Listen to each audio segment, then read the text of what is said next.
حتى يتسنى له إجراء تحضيرات في المستوى لنهائيات كأس إفريقيا.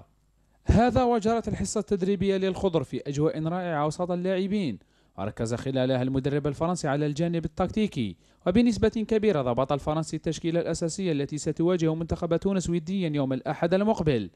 وعلى صعيد آخر سجل اللاعبون الدوليون بمركز سيدي موسى ومضات إشهارية متنوعة مع ممولي المنتخب الوطني، وعلى رأسهم موبيليس، عمر بن عمر وكوكاكولا.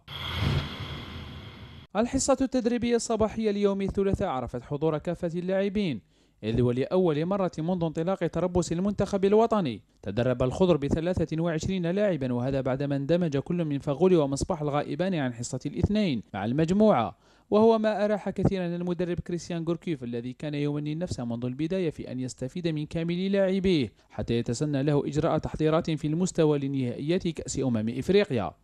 هذا وجرت الحصة التدريبية للخضر في أجواء رائعة وسط اللاعبين، وركز خلالها المدرب الفرنسي على الجانب التكتيكي، وبنسبة كبيرة ضبط الفرنسي التشكيلة الأساسية التي ستواجه منتخب تونس وديا يوم الأحد المقبل.